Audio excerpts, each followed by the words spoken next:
Don't come to Japan in autumn without knowing these 10 things. We'll cover practical tips from the time frame of the autumn foliage, booking tips, what to pack, all the way to the top autumn foliage spots in Tokyo and all across Japan. Let's get into it. Number 1, why autumn in Japan is special. So spring and autumn are the best times to visit Japan. Everyone's going to tell you that. Number 1 reason is the mild weather. It's less humid than in the summer. You have less rainy days and therefore obviously sightseeing is going to be easier and more comfortable. In autumn, you also got an early sunset, which means you have more time during the golden hour to take amazing photos during your trip. Actually, this should be number 1.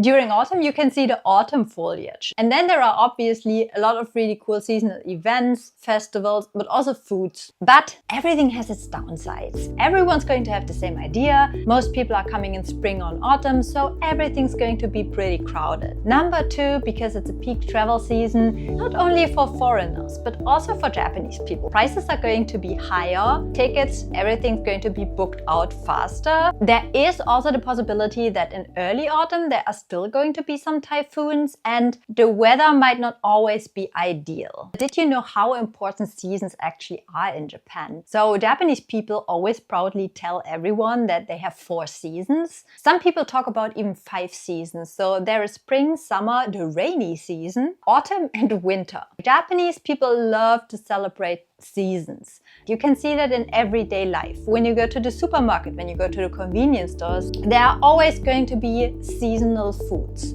You can see it when you go shopping, for example, when you look at clothes, when you look at shops, there are going to be advertisements that are somehow themed according to the season. There is even like some kind of Japanese philosophy around this concept. If you ever heard the term mono no aware, which is describing the beauty of fleeting things. Number 2, the best time to visit Japan in autumn. If you want to see the autumn foliage, you need to know when you can see it. The timing when you can see the red leaves and the timing when you can see the yellow leaves is different. I think the yellow leaves are always a little bit earlier. And to sum it up, it is basically from early November to early December, depending on which places in Japan you visit. Again, earliest you can see it in the north of Japan, Hokkaido, in the beginning of November. If you're coming approximately in the middle of November to the beginning of December, there is a high chance that you can see some of the autumn foliage. So it's about 1 month that you have time. If you decide to come here during one of those peak travel seasons, you want to visit places, especially the popular places on weekdays in the morning as early as possible or maybe later at night. The places most tourists go to are Tokyo, Osaka and Kyoto. Currently, Japan is facing a lot of new issues because all the tourists are going to these kind of places. Maybe try to look up some places that are not Tokyo, Kyoto, Osaka. Obviously, Tokyo is a huge city, so you can go there. I made already 1 or 2 videos on my channel where I talk about some hidden gems in Tokyo where not everyone's going to. Number 3, especially in spring and autumn, people want to know what to wear, what to pack. Until the end of the year, until maybe November, it's still going to be pretty warm. There's obviously no place on the internet that's going to exactly predict how the weather is going to be. It's going to be a little bit more cold than in end of November, December. January, February are pretty cold. It's still going to be surprisingly cold in March and April. May is going to be slightly, then generally autumn is going to be really comfortable temperature-wise. Temperatures are going to be pretty good for traveling, for sightseeing in Japan. On average, you're going to have about these temperatures. There's going to be a bigger difference in November compared to September. September I always felt is still quite warm and the temperatures drop suddenly, sometimes really in October or November. Number 4, based on the temperatures and what we just talked about, this is what you want to pack when you're coming to Japan in autumn. Generally, short sleeve might be okay in September, maybe also in October, and then temperatures really go down. It's a big difference between the beginning of September and the end of November. In September, you might be okay with short sleeves most of the time, but also it might be raining more often. And when it rains, temperatures also drop very quickly, suddenly. So for autumn, I'd always recommend to bring some layers. Not only because of the changes in temperature, but also if you're coming to Japan, they use air conditioning wherever you go. It's incredibly hot outside. Maybe, but then you're going into a shop, you're going into a cafe, you're sitting somewhere for an hour, and because they have the air conditioner on at some places, not everywhere, but at some places it gets super cold. Number 5, I've got some practical tips on transportation and accommodation. Number 1 for accommodation is book early. Accommodation, if you book early, you have way more places to choose from. Obviously, hotels are going to be more expensive during peak travel season. For location, you want to find a place that is close to a train station, depending on your needs. When you're looking at Kyoto and Osaka and you're going there for the first time, maybe it's a good idea to look at one of the bigger train stations. In Tokyo, it doesn't matter so much as long as you're close to any kind of train station. Because if you want to see most of the important sightseeing spots in Tokyo, it's going to take a lot of time anyway to get from A to B, no matter where you stay. And Tokyo is incredibly well connected. If you're not traveling to a lot of different cities in Japan, you might be okay to only get, for example, an IC card. If you get an IC card, you can use the train, the subway, the bus. You can get an IC card on your phone if you're using an iPhone. If you don't have an iPhone, or if you want a physical card, you can buy it either at the airport. You can also get it at most train stations. Most of the IC cards that you can get, especially Pasmo, Suica, you can use all across Japan. If you're buying the normal Pasmo, Suica, whatever, you can also, if you're leaving Japan, give it back and get your money back for it.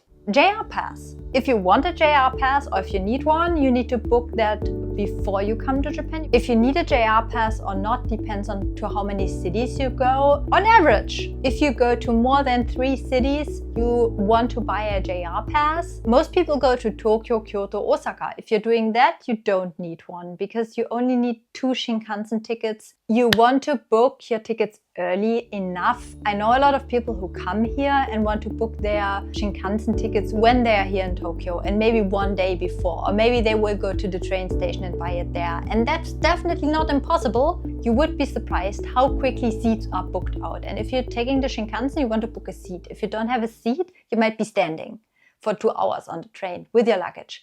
So I would recommend you to take a look a little bit earlier for like Shinkansen tickets, but also like bus tickets. Like there are highway buses that can take you to places a little bit cheaper than the Shinkansen, but you want to book them early enough. Most areas in Japan have more buses than trains and subway. The thing with buses is there's maybe 1 bus every hour. But the more you get outside of the big cities, the more you need to take the bus. Or you rent a car. In that case, you need an international driver's permit, or you would need a translation of your driver's license, depending on which country you are from. Don't do it when you are already here. It's maybe too late. You can apply for that and you can get it and print it out then here when you are in Japan. But you need to do that in advance. It takes a couple of weeks, sometimes even months. Number 6. So now we're going to talk about all the things that you can do when you're coming to Japan in autumn. And there's a lot, actually. There are going to be a lot of different foods. Some foods that are typical for autumn in Japan or that Japanese would associate with autumn is the fish sanma, matsutake mushrooms, and shiitake mushrooms, so general mushrooms. Kuri is chestnuts, and persimmons, that are kaki in Japanese. These orange fruits, they sell them everywhere in autumn. Sweet potato flavored things, also sweet potato. And what else? Pumpkin. If you go to restaurants and to cafes, they will have dishes with these ingredients. They will sell these ingredients. They will sell a lot of snacks that have the flavors, the autumn flavors. And it's incredibly fun to live here actually and to enjoy that every season. Number 7, you want to know what kind of festivals you can go to. I would recommend you check out their homepage. The most important stuff that's happening is only happening during a certain time frame. If you want to see the main event of the festival, when they carry the mikoshi through the street, you want to know where they are and when they are there, and maybe also the day. Most of those festivals are going over like several days. And there's always a main day. Number 2 is you want to bring some cash because there are going to be a lot of street stalls. The same goes for street food. If you're going to places in Japan, you want to get street food somewhere. If you're coming to Japan, that's currently a big issue, but like follow the customs, follow the rules, please. Because we have so many foreigners now here, like maybe 1% or so are not behaving very nicely. And these are the ones that you see on media, and Japanese people see that. Japanese people see this 1% of foreigners that behave like totally and it's like, oh yeah, all foreigners are bad. Like I'm also a tour guide in Tokyo. In my experience, it's like 1% of people who really behave not so well. There is going to be police, there's going to be people working there, so just follow their instructions. Don't block certain areas, just don't really walk. If they tell you to walk, if everyone's walking, just really keep walking. Don't just stand there and like block the way or anything like that. Or eat in designated areas. Usually you shouldn't eat and walk at the same time in Japan. Mostly there's a designated area where people are standing and eating their food. And then there are, especially at festivals, also places where you can throw away the trash. If you don't see a trash can, ask the staff at the place where you bought your food. If you're finished eating, go to the store and be like, sumimasen, sorry. They rather take it than that you throw it away somewhere, I don't know, randomly. There are so many autumn festivals in Japan. Every local area, everywhere, every temple is probably organizing its own autumn festival. The Kishiwada Danjiri Matsuri in Osaka. We have September the 14th. When I'm going to upload this, it's already going to be too late, but maybe for next year. This festival celebrates a good harvest, pray for prosperity and safety of the town, which is usually the case. And it's famous for its high energy, the float races through the narrow streets, and the taiko, which are the drums. Now we have also the Nihonmatsu Lantern Festival in Fukushima. To honor local deities, pray for peace, safety, and a good harvest. There are going to be lots of lanterns lighting up the night and creating a magical atmosphere.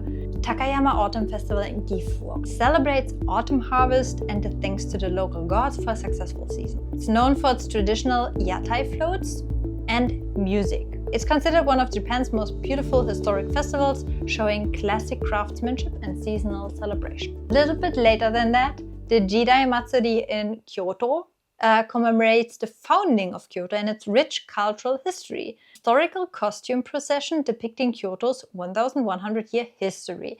It's less about floats or performance and more about cultural storytelling and the history of Kyoto. And then you got the Kurama Fire Festival in Kyoto, held to drive away evil spirits and pray for good harvest, safety for community. There is going to be a torchlit procession through Kurama village, reenacting ancient rituals. Obviously, there's going to be lots of other activities that you can do in autumn. One of them, even though this is more like for winter, is going to an hot spring or onsen. Some popular ones are, for example, Kusatsu Onsen, Hakone Onsen in Kanagawa, or Ikaho Onsen in Gunma as well. And there are actual onsen towns, and it's very nice to go there in the winter when you have the snow piling up everywhere. It's really beautiful. Even more like autumn than going to an onsen. It's like hiking. Popular places to go to are, for example, Mount Takao, which is close to Tokyo. You can go there on a day trip. You don't actually need to hike all the way up yourself. You can also take the ropeway. Mount Mitake is also close to Tokyo. You can also go there on a day trip. A friend of mine went there and I think she said it's not that hard. In Tochigi Prefecture, you have Nikko National Park. Nikko is also not far away from Tokyo. Or you can go, for example, to Nagano. There is Kamikochi, the Northern Alps in Japan. Another thing you can do is you can join some seasonal crafts workshops everywhere in every city. But here are some examples. In Kyoto, there is the Nishijin Textile Center, where you can experience traditional weaving and leaf printing. Or in Kanazawa, the Kutaniyaki Pottery Studio. These are just some examples. You can really go anywhere. There are going to be lots of places who offer these kind of experiences. Also, actually, my company is offering these kind of experiences as well. I always have the links for my company's website down below if you want to check it out. In general, take a food tour, then you're going to experience some of the seasonal foods and dishes that you can eat. Or you can do a cooking class. Another way to experience the autumn foliage is, for example, to take a boat ride or a cable car ride. You can take a boat ride here in Tokyo on the Sumida River using the ropeway to Mount Hakone. That is a popular ropeway to see the autumn foliage. Or the cable car to Mount Mitake, for example, is said to be a very popular one. Now, at the end of the video, there's going to be 2 things mainly left, and this is like the most important autumn or foliage spots. For Tokyo, you have, for example, Rikugien Garden. There are tons of Japanese gardens. Rikugien is one of the traditional Japanese gardens in Tokyo, very nice, and it's known for its night illuminations. Shinjuku-kyoen is one of the most popular places to go to. It's a huge garden. Shinjuku Park is nice all year round. There are different flowers, trees, plants. It's less crowded. The other thing is you can go to Yoyogi Park. That is a public park, but because it's free, there's no entrance fee, it's more casual. There are a lot of events happening and tons of people going there. It's going to be way more crowded. Koishikawa Korakuen is a traditional Japanese landscape garden. I love to go to Japanese landscape gardens because it's always very relaxing to take a walk there. Then you have Meiji Jingu Gaien. It's a ginkgo tree avenue. You have to go there a little bit earlier in November to see the yellow ginkgo leaves. I went there last year, it was really nice, but also crowded. One of those really crowded spots. In Kyoto, I recommend you to go to Kiyomizu-dera. The other temples are nice as well. I personally really like this one. It has this huge, not balcony, but like you have this, it's somewhere up on a mountain or hill or something like that, and you have this view and it's just really beautiful. And then the Arashiyama area is said to have a lot of autumn leaves. I haven't seen them. I have been to both places, but not in autumn. Nikko is kind of close. In Tochigi Prefecture, you have Toshogo Shrine, popular shrine where Tokugawa Ieyasu, one of the most important figures in Japanese history, is enshrined. A 30-minute bus ride from Toshogo Shrine, there is this lake. Another area, the Fuji 5-lake area. It's a huge area. There are parks, there are a lot of restaurants, hotels and whatnot. You can stay there also for a couple of days if you want to and explore that area because there is a lot to do. You have the Chureito Pagoda. This is this famous place from which you can see Mount Fuji on a good day. FYI, it's normal not to see Mount Fuji. I mentioned that in a different video, but many tourists come to Japan and are disappointed because they don't see Mount Fuji. That is normal. If you're going to Hokkaido, you can go to the Daisetsuzan, I hope that's right, National Park. That's Japan's largest national park. I haven't been there, but if it's Japan's largest national park, it's probably going to be worth it. One of the places where you can see them early in the year, so in the beginning of November.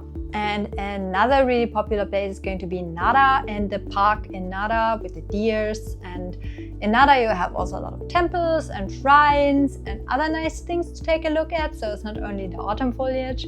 You don't have to go to the places that I mentioned in this video, even though these are some really popular ones. If you really want to avoid those crowds, just go to any park. Any garden, any park. I think these are the most important things that you want to know when you're coming to Japan in autumn. If you have any questions or if you have the feeling that I missed anything, leave it in the comments below. Hope this video helps and I see you then in the next one. Bye bye.